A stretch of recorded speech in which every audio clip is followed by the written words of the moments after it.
I'm back. This is my invention. I'm going to continue on explaining what I have here. To start off with, somebody asked me a question on why I get rid of the coil and stuff, and I went from 2 down to 1. Well, let me explain. I had a real hard problem trying to get this pivot here.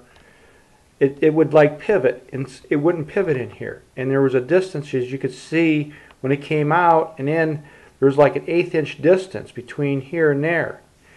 And I just couldn't get that to work right. So what I had to do is, I had to make a sacrifice. I had to go down to 1 coil per cell in that.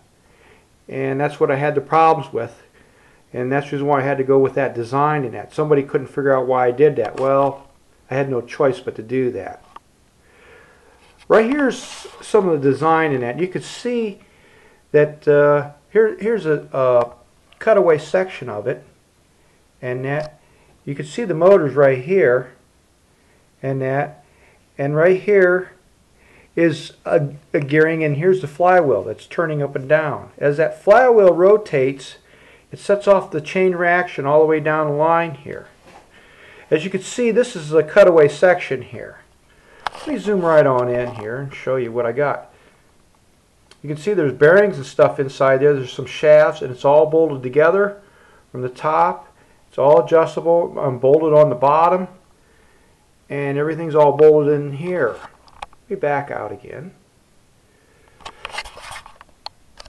Around here, you can see that there's more. It's going to be a larger scale unit now. It's going to have a chain reaction, and it's going to create a wave, and it's going to go from that end to this end, and it's going to go all the way back and forth, all the way back and forth through this chain reaction and stuff here. Let me go over here and explain this over here. These are the magnets, and this is how it works. You got your north and south right here. Right here's the north, here's the south, and here's the south. See, this is a big magnet here. This is a big magnet here. This is a smaller magnet. This is way out of scale, okay? But these hold this in so I can keep alignment. This right here is opposite. This is north, this is south, and here is your north. So basically, it's just a small magnet that's floating inside between 2 stronger magnets, and it's creating this oscillation in which you have an orbit height. And as you can see, it would be moving, this wave would move all the way across over to here, and then stop, and then create over here. And you would just get this wave. What I call it is a wave effect, chain reaction, transfer motion. And that's what you're going to see on this. There's nothing out there that produces that. It's something that I kind of came up with in that. Let me come on over here and show you some more parts on this right here. This is the front of it. As you can see, these are the lever arms that come down through here. Your motor's here, your gears are around in here, your magnets are in between here. This is a side view. The top view here, as you can see, is I'm going to expand it. And it goes all the way along here. And then it comes all the way back. So you're going to see this wave effect, and it's kind of going to be rocking, and there's going to be other ones, you know, it's going to be like a spiral effect when you see these oscillate back and forth all the way along here. Here's the other end view of the plans that I got. You can see, but the coil is going to be inside of here. This isn't quite right, but I'm going to change that. I'm going to redraw it again, but this is just kind of giving the idea what I've got. So it's going to go all the way up to there and all the way back. And then this is going to be, you're going to see your chain reactions go all the way up through here, and you're going to see them all the way come back. Another point I want to make is, right now I got, this is the motor that runs it in that. And this is what you can see, it's a Radio Shack motor. Right there, Radio Shack. It's just a motor out of a Radio Shack. This is all that's running it right now. And what I want to do is get something that's a little bit more efficient than this motor. And that I like to get something that's special ordered. I understand these are maybe 35% efficient. I want to get something that's way more efficient than that motor.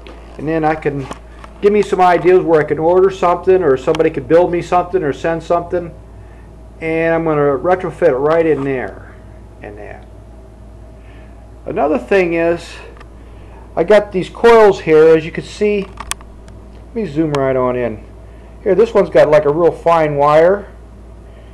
Here's a little bit thicker. And here's another little thicker one. I got these over at Radio Shack too. What I need to know is about what kind of wire I need to do to make this thing run right. Do I need this real fine, or do I need a thicker wire like this to wrap my coils with? I'm just trying to figure out, get an idea what to put in there. I understand this one you're going to have a higher voltage, and this one you're going to higher amperage. And I'm just trying to figure out which would be the best way. This is basically, I'm going to show you over here how this thing's going to work. Let me zoom right back on here. As you can see, when I zoom right on in here, this is your power right here, DC power. Down here is your rectifier. It's all shut off. The thing's that's still at rest. Nothing's going on. The next exhibit is when your power turns on, it starts to oscillate. Back and forth, back and forth. This drawing shows you how it's oscillating.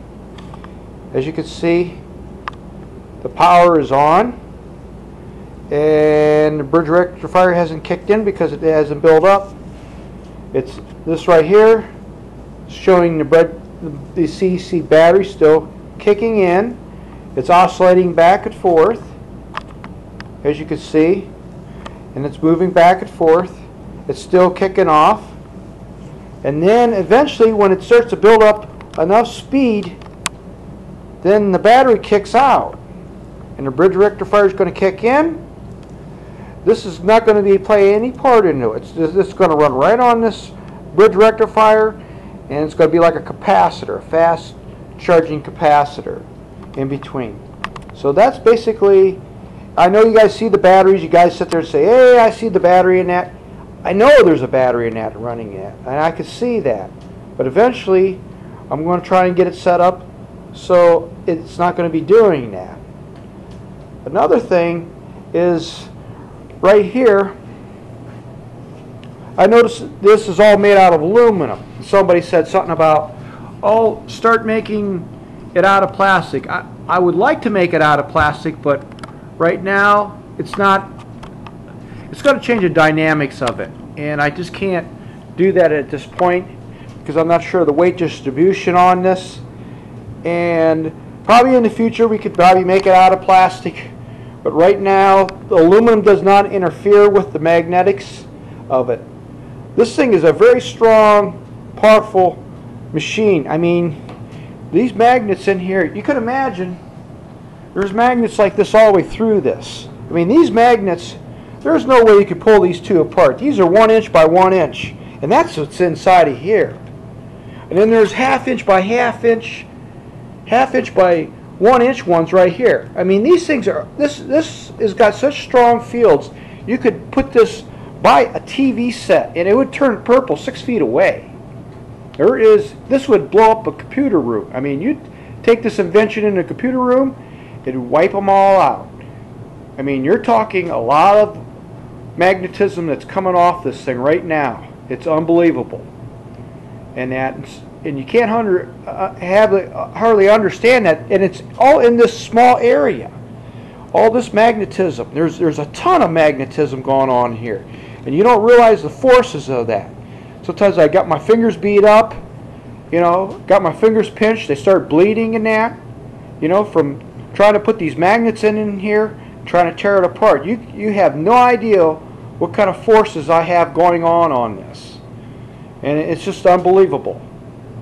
But I'm just going to wrap it up in that, and we're we're going to just call it a day, and I'll let you go. Goodbye.